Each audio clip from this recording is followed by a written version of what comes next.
आज मु आपण मानकु शेयर करबा पई नै आसीछि एकदम नुआ स्वादर नुआ मसला देई बनैबा पनीर तरकारी। घरोई मसलार जबरदस्त फ्लेवर आउ सॉफ्ट पनीर रो परफेक्ट कॉम्बिनेशन को आपण निश्चय पसंद करिवे। एही रेसिपी को घरे बहुत सहजरे बनै परिबे आउ रोटी परोटा बा राइस सह खाइले टेस्ट लागिबो सुपर डिलीशियस। भिडियोटी को शेष पर्यंत देखंतु आउ केमिति लागिला कमेंट रे मते निश्चिंत जणाइबे। जदि भिडियोटी भलो लागे ताहले लाइक शेयर आउ मो चैनल को सब्सक्राइब करबा को जमारे भूलिबेनी। एबे चलंतु हमर ए पनीर तरकारी रो रेसिपीटी स्टार्ट करि नबा।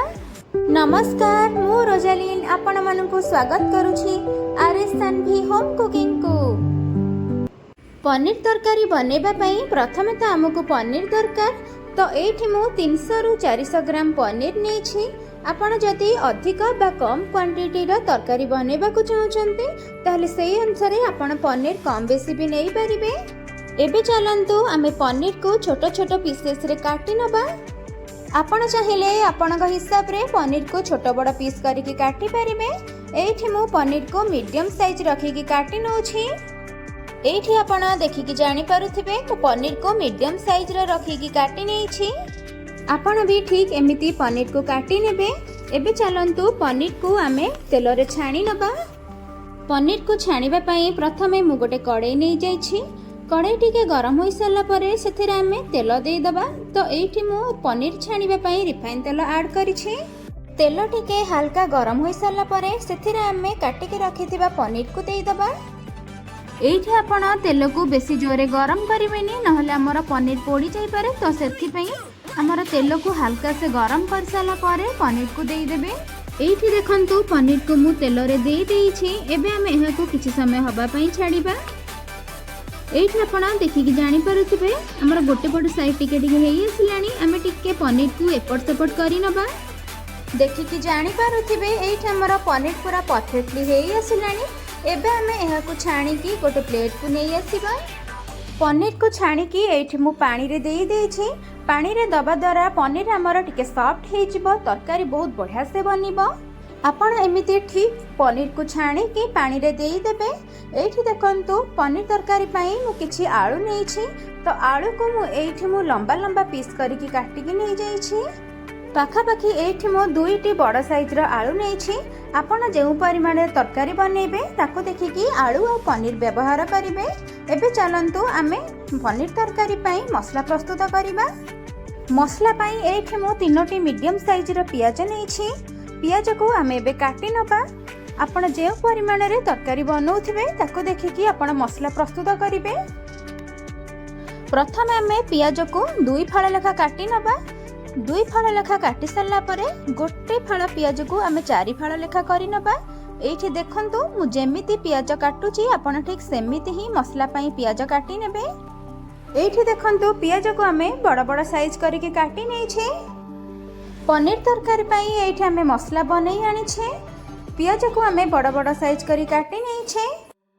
एठी आमे 2टी बड़ साइज रो टमाट नै छे। जेमिति पियाज काटिथिबे ठीक सही साइज रो टमाट को काटि नेबे। एठी आमे 2 बुदा रसुण नै छे। अल्प किछि अदा आ राग पई नै छे। अल्प किछि कंचा लंका। आपण चाहिले राग पई कंचा लंका एठी कम बेसी भी करि परिबे। तो एबे आमे एई मसला को तेल रे टिके भाजी नबा। मसला को भाजीबा पूर्वरु प्रथमे आमे आलू को भाजी नबा। पूर्वरु आमे आलू को काटि के रखिथिले। एबे आमे सेई आलू को गरम तेल रे टिके भाजी नबा। आलू को एमिति टिके परे टिके फ्राई करि नउथिबे। एठी आपण देखि पारुथिबे आलू हमर भलो से फ्राई होई गलानी। एबे आमे आलू को छाणी के गोटे प्लेट को नै आसीबा। एबे चलंतु जो मसला आमे प्रस्तुत करिथिले एबे आमे सेही मसला को तेल रे टिके हल्का से भाजी नबा। वर्तमान पर्यंत आपण मो भिडियोटी देखिलेनी। भिडियोटी केमिति लागिला प्लीज कमेंट रे मते निश्चिंत जणाइबे। जदि भलो लागिथिबो ताले लाइक करिवे, शेयर करिवे। आपण जदि मो चैनल रे नुवा आछिचंती ताले सब्सक्राइब करि देबे। एठी देखंतु मसला को आमे एठी भल से भाजी नै छे। आपण भी ठीक एमिति मसला को भाजी नेबे। एबे आमे भाजीथिबा मसला को ग्राइंडिंग जार रे ग्राइंडिंग करि नबा। तो एठी मु गोटे ग्राइंडिंग जार नै आसी छी। एबे आमे सेथिरे भाजी के रखिथिबा मसला को देई दबा।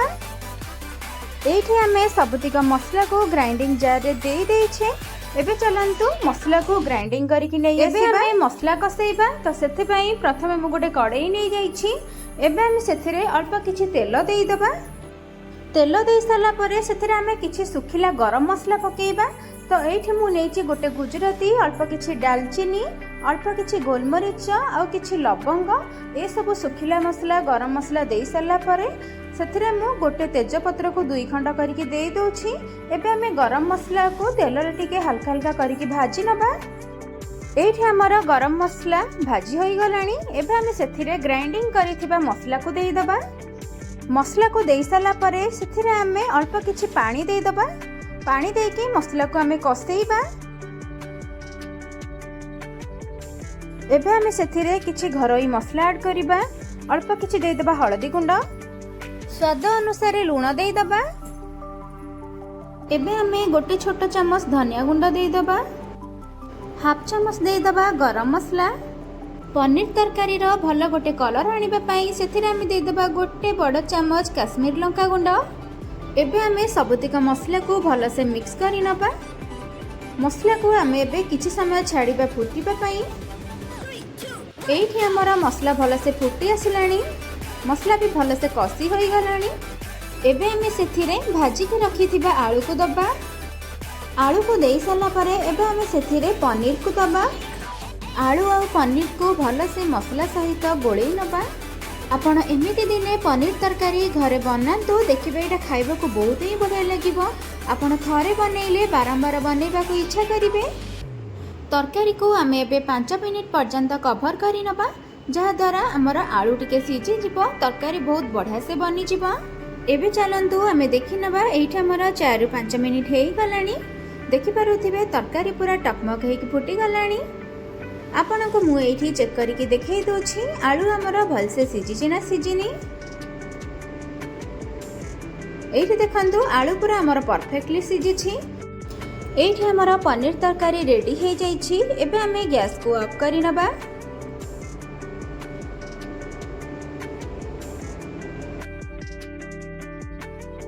पनीर तरकारी को एबे हमें गोटे प्लेट रे सर्व करिबा। आपण जदि आहुरी मोर नुआ नुआ वीडियो देखिबा को चाहचंती, पाखरि थिबा बेल आइकन को ऑल ऑप्शन प्रेस करंतु, जहा द्वारा आपण पाखो फास्ट नोटिफिकेशन जिवो हरी आपण मोर नुआ नुआ रेसिपी प्रथमे देखि परिबे। एठी हमर रेडी हे जाई छी नुआ मसला देई पनीर तरकारी। आपण प्लीज घरे ट्राई करंतु। आपण को मोर ए वीडियोटी केमिति लागिला कमेंट रे मते निश्चिंत जणाइबे। जदि भलो लागिथिबो ताले लाइक शेयर निश्चिंत करिवे। रहुछि, धन्यवाद।